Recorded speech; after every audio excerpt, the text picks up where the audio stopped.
নমস্কার, আমি ডাক্তার দিবাকর দাস, একজন হোমিওপ্যাথিক চিকিৎসক। আজকে আমি গলগণ্ড রোগে হোমিওপ্যাথিক প্রতিকার নিয়ে আলোচনা করতে আপনাদের সামনে হাজির হয়েছি। গলগণ্ড হলো থাইরয়েড গ্রন্থির অস্বাভাবিক বৃদ্ধি। থাইরয়েড হলো একটি প্রজাপতি আকৃতির গ্রন্থি, যা আপনার ঘাড়ের গোড়ায় অ্যাডামের আপেলের ঠিক নিচে অবস্থিত। যদিও গলগণ্ড সাধারণ ব্যথাহীন হয়, একটি বড় গলগণ্ড কাশির কারণ হতে পারে এবং আপনার গিলতে বা শ্বাস নিতে অসুবিধা হতে পারে। বিশ্বব্যাপী গলগণ্ডের সবচেয়ে সাধারণ কারণ খাদ্যে আয়োডিনের অভাব।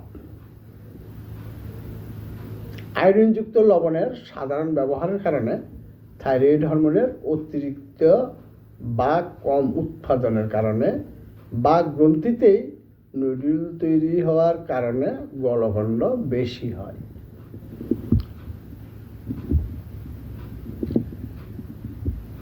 চিকিৎসা গলগণ্ডের আকার, রোগের লক্ষণ এবং অন্তর্নিহিত কারণের উপর নির্ভর করে।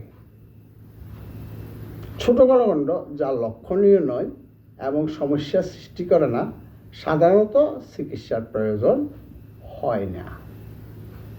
কারণ আপনার থাইরয়েড গ্রন্থি দুটি প্রধান হরমোন তৈরি করে, থাইরক্সিন T4 এবং ট্রাইওডোথাইরোনিন T3। এই হরমোনগুলি আপনার রক্ত প্রবাহে সঞ্চালিত হয় এবং আপনার বিপাক নিয়ন্ত্রণে সহায়তা করে। তারা আপনার শরীরে যে হারে চর্বি এবং কার্বোহাইড্রেট ব্যবহার করে তা বজায় রাখে। আপনার শরীরের তাপমাত্রা নিয়ন্ত্রণে সাহায্য করে, আপনার হৃদস্পন্দনকে প্রভাবিত করে এবং প্রোটিনের উৎপাদন নিয়ন্ত্রণে সহায়তা করে।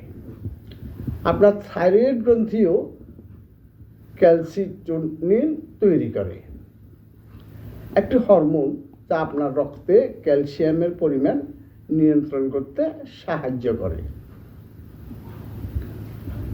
আপনার পিটুইটারি গ্রন্থি এবং হাইপোথ্যালামাস যে হারে এই হরমোনগুলি উৎপাদিত হয় এবং নিঃসৃত হয় তা নিয়ন্ত্রণ করে। প্রক্রিয়াটি শুরু হয় যখন হাইপোথ্যালামাস আপনার মস্তিষ্কের গোড়ার একটি এলাকায়, যা আপনার পুরো সিস্টেমের জন্য থার্মোস্ট্যাট হিসেবে কাজ করে, আপনার পিটুইটারি গ্রন্থিকে থাইরয়েড উত্তেজক হরমোন TSH নামে পরিচিত একটি হরমোন তৈরি করার জন্য সংকেত দেয়। আপনার পিটুইটারি গ্রন্থি এছাড়াও আপনার মস্তিষ্কের গোড়ায় অবস্থিত। আপনার রক্তে কতটা থাইরক্সিন এবং T3 রয়েছে তার উপর নির্ভর করে একটি নির্দিষ্ট পরিমাণ TSH প্রকাশ করে। আপনার থাইরয়েড গ্রন্থি ঘুরে পিটুইটারি গ্রন্থি থেকে একটি প্রাপ্ত TSH এর পরিমাণের উপর ভিত্তি করে হরমোনের উৎপাদন নিয়ন্ত্রণ করে। গলগণ্ড হওয়ার অর্থ এই নয় যে আপনার থাইরয়েড গ্রন্থি অস্বাভাবিকভাবে কাজ করছে না। এমনকি যখন এটি বড় হয়, আপনার থাইরয়েড স্বাভাবিক পরিমাণে হরমোন তৈরি করতে পারে, তবে এটি খুব বেশি বা খুব কম থাইরক্সিন এবং T3 উৎপাদন করতে পারে।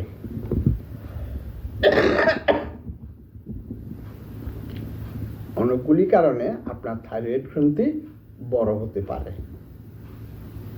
তার মধ্যে সবচেয়ে সাধারণ কারণ হলো আয়োডিনের অভাব। আয়োডিন, যা থাইরয়েড হরমোন উৎপাদনের জন্য অপরিহার্য, প্রাথমিকভাবে সমুদ্রের জলে এবং উপকূলীয় অঞ্চলের মাটিতে পাওয়া যায়। উন্নয়নশীল বিশ্বে যারা অভ্যন্তরীণ বা উচ্চতায় বাস করে তাদের প্রায়শই আয়োডিনের ঘাটতি হয় এবং থাইরয়েড বেশি আয়োডিন পাওয়ার চেষ্টায় বড় হয়ে গেলে গলগণ্ড হতে পারে। বাঁধাকপি, ব্রুকলি এবং ফুলকপির মতো হরমোন প্রতিরোধকারী খাবারের উচ্চ মাত্রায় ডায়েট করলে প্রাথমিক আয়োডিনের ঘাটতি আরও খারাপ হতে পারে। যদিও খাদ্য তালিকাগত আয়োডিনের অভাব বিশ্বের অনেক অংশে গলগণ্ডের প্রধান কারণ। এটি প্রায়শই এমন নয় যে দেশে নিয়মিতভাবে টেবিল লবণ এবং অন্যান্য খাবারের আয়োডিন যোগ করা হয়। গ্লেভস রোগ। আপনার থাইরয়েড গ্রন্থি যখন খুব বেশি থাইরয়েড হরমোন হাইপারথাইরয়েডিজম তৈরি করে তখন কখনো কখনো গলগণ্ড হতে পারে। গ্লেভস রোগে আপনার ইমিউন সিস্টেম দ্বারা উৎপাদিত অ্যান্টিবডিগুলি ভুলভাবে আপনার থাইরয়েড গ্রন্থি আক্রমণ করে, যার ফলে এটি অতিরিক্ত থাইরক্সিন তৈরি করে। এই অতিরিক্ত থাইরক্সিন উৎপাদনের ফলে থাইরয়েড ফুলে যায়। হ্যাশিমোটোর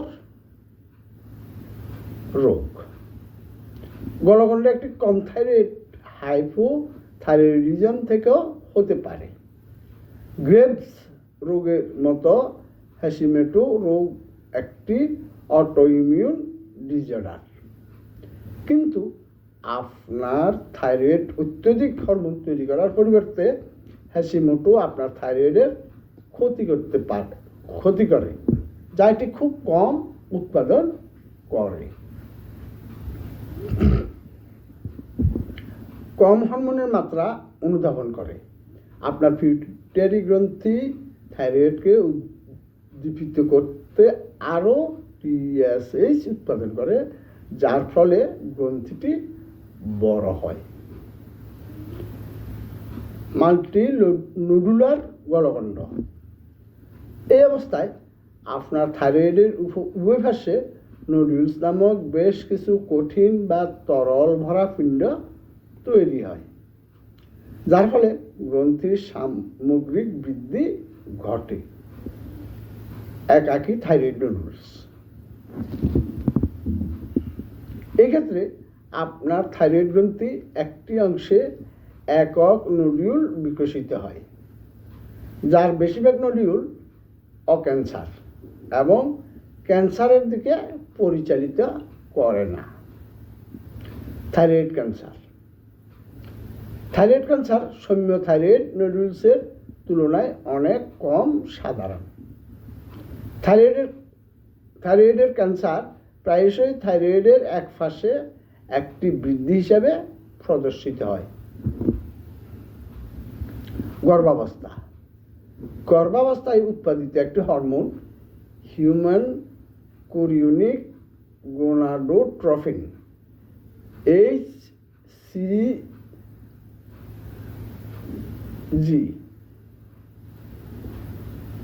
আপনার থাইরয়েড গ্রন্থিকে কিছুটা বড় করতে পারে। প্রদাহ। থাইরয়েডাইটিস একটি প্রদাহজনক অবস্থা যা থাইরয়েডে ব্যথা এবং ফুলা হতে পারে। এটি থাইরক্সিনের অতিরিক্ত বা কম উৎপাদনের কারণেও হতে পারে। উপসর্গ। সকল গলগণ্ড লক্ষণ ও উপসর্গ সৃষ্টি করে না। যখন লক্ষণ ও উপসর্গ দেখা দেয় তখন তাদের অন্তর্ভুক্ত হতে পারে আপনার ঘাড়ের গোড়ায় একটি দৃশ্যমান ফুলা, যা আপনি শেভ করার সময় বা মেকআপ করার সময় বিশেষভাবে দেখা যেতে পারে। আপনার গলায় একটি আটসাট অনুভূতি, কাশি, কর্কশতা, গিলতে অসুবিধা, শ্বাসকষ্ট। গলগণ্ডের জন্য হোমিওপ্যাথিক ঔষধ। আয়োডাম। হাইপার অ্যাক্টিভ থাইরয়েড এবং অ্যাক্সিলারেটেড মেটাবলিক ফাংশনের জন্য আয়োডাম হলো গলগণ্ডের জন্য শীর্ষ তালিকাভুক্ত ওষুধগুলির মধ্যে একটি। এটি ব্যবহার করা হয় যখন থাইরয়েড গ্রন্থি বড় হয়, হাইপার অ্যাক্টিভ হয় এবং শরীরের বিপাকীয় ফাংশনগুলি ত্বরান্বিত হয়। থাইরয়েড গ্রন্থিটি প্রসারিত হওয়ার সাথে সাথে অস্থির এবং শক্ত হতে পারে। বর্ধিত বিপাকীয় হারের কারণে গলগণ্ডের জন্য আয়োডাম প্রয়োজন এমন ব্যক্তিদের যারা প্রচুর খাওয়ার পরেও ওজন কমতে থাকে। ক্ষুধা বাড়ে কিন্তু ব্যক্তির ওজন বাড়ে না। গলগণ্ডের জন্য সেরা ওষুধগুলির মধ্যে একটি হিসাবে আয়োডিনের প্রেসক্রিপশনের দিকে নজর দেওয়ার আরেকটি লক্ষণ হলো যে ব্যক্তি খুব গরম অনুভব করে এবং ক্রমাগত ঠান্ডা বাতাসের প্রয়োজন হয়। মানসিকভাবে এই ধরনের ব্যক্তিরা স্নায়বিক, অস্থির, তাড়াহুড়ো এবং চরম মানসিক উত্তেজনা সহ আবেগপ্রবণ হয়। গলগণ্ডের ওষুধের মধ্যেও আয়োডামকে সবচাইতে কার্যকর বলে মনে করা হয়। যেখানে টাকাইকার্ডিয়া, দ্রুত তড়িৎ, নাড়ির হার সহ উপস্থিত থাকে। ন্যূনতম পরিশ্রম থেকে বুক ধড়ফড় হতে পারে। আয়োডাম গলগণ্ডে আক্রান্ত মহিলাদের চিকিৎসায়ও সাহায্য করে, যেখানে দীর্ঘস্থায়ী অ্যামোনেরিয়া থাকে। গলগণ্ডে আয়োডাম নির্ধারণের জন্য আরেকটি উপসর্গের মধ্যে রয়েছে দুর্বলতা সহ দীর্ঘস্থায়ী ডায়রিয়া, চোখ ফুলে যাওয়া, উচ্ছ্বাসিত হওয়া, গভীর এবং কর্কশ কণ্ঠস্বর। ক্যালকেরিয়া কার্ভ বর্ধিত থাইরয়েড এবং দৃঢ় বিপাকীয় ফাংশনের জন্য ক্যালকেরিয়া কার্ভ গলগণ্ডের ক্ষেত্রে সহায়ক, যেখানে থাইরয়েড গ্রন্থিটি বড় কিন্তু সক্রিয়। বিপাক প্রক্রিয়া দৃঢ় হয়ে যায়। গলগণ্ডে ক্যালকেরিয়া কার্ভ ব্যবহার করার জন্য হলমার্কের লক্ষণ হলো শরীরের সমস্ত ক্রিয়াকলাপের অলসতা, মাসিক এবং শারীরিক সমতলে ক্লান্তি, মন্থরতা চিহ্নিত করা হয়। অন্যান্য বিভিন্ন উপসর্গ রয়েছে যা ক্যালকেরিয়া কার্ভকে গলগণ্ডের অন্যতম প্রধান ঔষধ হিসাবে ব্যবহার করে। এর মধ্যে প্রথমটি হলো স্থূলতা। একজন ব্যক্তি যার ক্যালকেরিয়া কার্ভ নির্ধারণ করা প্রয়োজন, সে মোটা, স্থূল এবং স্বাভাবিক ক্ষুধা থাকা সত্ত্বেও ওজন বাড়তে থাকে। দ্বিতীয় গুরুত্বপূর্ণ উপসর্গ হলো ঠান্ডা লাগা। ঠান্ডা লাগার অসহিষ্ণুতা সহ ঠান্ডা ভাব। আরেকটি প্রধান উপসর্গ মহিলাদের মধ্যে গলগণ্ডের সাথে সম্পর্কিত। যেসব মহিলারা গলগণ্ডে ভুগছেন তারা প্রচুর পরিমাণে এবং দীর্ঘস্থায়ী মাসিক চক্র রয়েছে। তারা ক্যালকেরিয়া কার্ভ ব্যবহার করার জন্য আদর্শ প্রার্থী। যাদের ক্যালকেরিয়া কার্ভ প্রয়োজন তারা সাধারণত দীর্ঘস্থায়ী কোষ্ঠকাঠিন্যেও ভোগেন। যেসব সাংবিধানিক লক্ষণগুলির দিকে নজর দেওয়া গুরুত্বপূর্ণ তার মধ্যে রয়েছে মাথার ত্বকে প্রচুর ঘাম হওয়া, ডিমের জন্য লালসা এবং চক, চুল এবং পেন্সিলের মতো অপাচ্য জিনিস ও চর্বিযুক্ত খাবারের প্রতি ঘৃণা।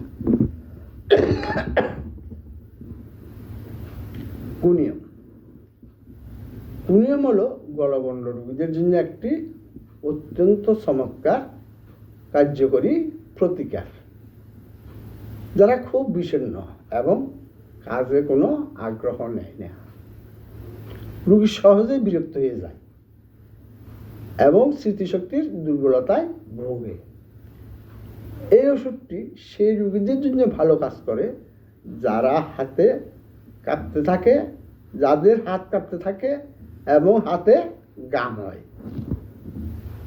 কুনিয়ম হলো হাইপারথাইরয়েডিজমের কারণে মহিলাদের ঋতুস্রাবের সমস্যাগুলির জন্য একটি দরকারি হোমিওপ্যাথিক নিরাময়, যেখানে ঋতুস্রাব দেরিতে দেখা যায় এবং তাও স্বল্প সময়ের জন্য এবং প্রকৃতিতে খুব কম। স্পঞ্জিয়া, ফোলা বর্ধিত থাইরয়েড গ্রন্থি সহ গলগণ্ডের জন্য হোমিওপ্যাথি ওষুধগুলির মধ্যে স্পঞ্জিয়া অত্যন্ত সুপারিশ করা হয়, যেখানে থাইরয়েড গ্রন্থি অনেক বেশি ফুলা এবং বড় হয়। থাইরয়েড গ্রন্থির সাথে সিবকও ফুলে যায়। থাইরয়েড গ্রন্থির উপর চাপ প্রয়োগ করলে এই ধরনের ক্ষেত্রে ব্যথা হয়। স্পঞ্জিয়া গলগণ্ডের জন্য সবচেয়ে সহায়ক ওষুধগুলির মধ্যে একটি, যা সময়ে সময়ে শ্বাসরোধকারী পর্বগুলি দেখা দেয়। গলগণ্ড রোগীদের শুকনো সুরসুরি দেওয়া কাশিও স্পঞ্জিয়ার ওষুধ দিয়ে ভালোভাবে নিয়ন্ত্রণ করা যায়। ন্যাট্রামিউর, ন্যাট্রামিউর গলগণ্ডের জন্য সবচেয়ে কার্যকরী ওষুধের মধ্যে একটি। অনন্য সাংবিধানিক লক্ষণ অনুসারে নির্বাচিত হলে ন্যাট্রামিউর গলগণ্ড রোগীদের জন্য পুনরুদ্ধারের মহান প্রতিশ্রুতি রাখে। ন্যাট্রামিউর সংরক্ষিত অন্তর্মুখী ব্যক্তিত্বদের মধ্যে সবচেয়ে ভালো কাজ করে, যারা বিষণ্ণতা, কান্নার মন্ত্র এবং একাকিত্বের অনুভূতিতে প্রবল। এই ধরনের বিষয়গুলির মধ্যে বিরক্তি, অস্থিরতা এবং নার্ভাসনেস বেশি। দৈহিকভাবে তারা ক্ষয়প্রাপ্ত দেখায়, গা সর্বাধিক সরু হয়ে যাওয়া দেখায়। অতিরিক্ত ক্লান্তি এবং দুর্বলতা এই অবস্থার সাথে থাকে। ন্যাট্রামিউর গলগণ্ডের কারণে টাকাইকার্ডিয়া এবং দরফরানি মোকাবেলায় বেশ সফল। দরফরানি ভয়ানক, সারা শরীর কাঁপিয়ে দেয় এবং আবেগ ও পরিশ্রমের ফলে আরও খারাপ হয়ে যায়। গলগণ্ডের আক্রান্ত মহিলাদের মধ্যে ন্যাট্রামিউর গলগণ্ডের জন্য সবচেয়ে নির্ভরযোগ্য ওষুধগুলির মধ্যে একটি হিসেবে কাজ করে এবং অনিয়মিত মাসিক নিয়ন্ত্রণে সাহায্য করতে পারে।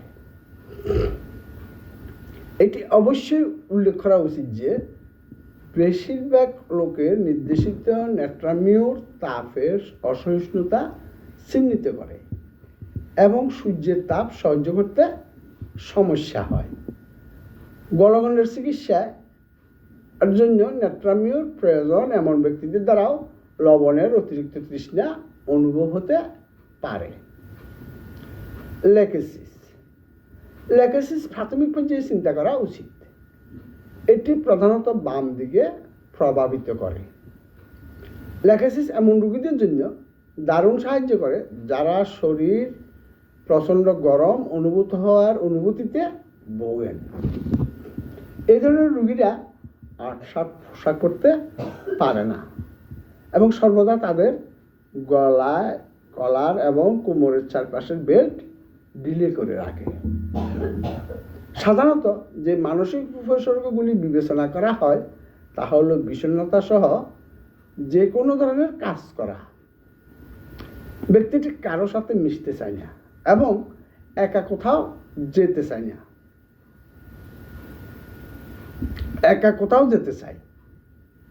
অত্যধিক কথাবার্তা লেকেসিস ব্যবহারের জন্য একটি নেতৃস্থানীয় মনের লক্ষণ। এটি হাইপার থাইরয়েডিজমে আক্রান্ত মেনোপজ বয়সের মহিলাদের জন্য প্রতিকার। মহিলারা অত্যন্ত গরম, ফ্ল্যাশ এবং সামান্য কম্পনের সাথে দরকারের অভিযোগ করেন। মাসিক প্রবাহ খুবই কম এবং সময়কালও কম। ঋতুস্রাবের সময় সুস্থতার অনুভূতি মহিলাদের মধ্যে এটির ব্যবহারের জন্য একটি গুরুত্বপূর্ণ বৈশিষ্ট্য। আর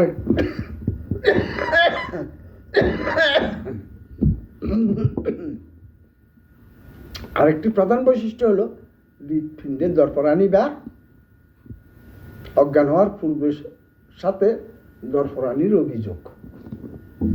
ঘুমের সময় অবস্থার অবনতি এই প্রতিকারের একটি বিশিষ্ট লক্ষণ। ফুকাস ভেসিকুলোসাস। ফুকাস ভেসিকুলোসাস হলো গলগণ্ডের একটি অত্যন্ত কার্যকর প্রতিকার। এটি বর্ধিত থাইরয়েড গ্রন্থি, গয়ঠার আক্রান্ত স্থূলগতিদের ক্ষেত্রে চমৎকার ফলাফল দেয়। ফুকাস ভেসিকুলোসাস অবিষাক্ত প্রকৃতির গলগণ্ডের জন্য সবচেয়ে কার্যকর ওষুধগুলির মধ্যে একটি। ব্রোমিয়াম। যখন আয়োডিন ব্যর্থ হয় তখন ব্রোমিয়াম ব্যবহার করা উচিত, যেখানে কোমলতা সহ গ্রন্থিগুলির প্রসারণ রয়েছে। দরপরের কারণে ডান দিকে শুয়ে থাকা যাবে না। আমি ডাক্তার দিবাকর দাস, 1988 সাল থেকে হোমিওপ্যাথিক চিকিৎসা পেশায় নিয়োজিত এবং হোমিওহলের সত্ত্বাধিকারী। সারা দেশ থেকে রোগীরা অনলাইনে অটিজম সহ যৌন, মানসিক, জটিল ও পুরাতন রোগের চিকিৎসায় পরামর্শ নিয়ে থাকেন। যোগাযোগের ঠিকানা উর্মি হোমিও হল, ফলিয়াতলি বাজার, হালি শহর, চট্টগ্রাম। মোবাইল 018133330373। এই ভিডিওটি যদি হোমিওপ্যাথিক চিকিৎসার মাধ্যমে গলগণ্ড রোগ নিরাময়ে সহায়ক ভূমিকা রাখে, তাহলে চ্যানেলটি সাবস্ক্রাইব করে লাইক কমেন্টস করুন। ধন্যবাদ।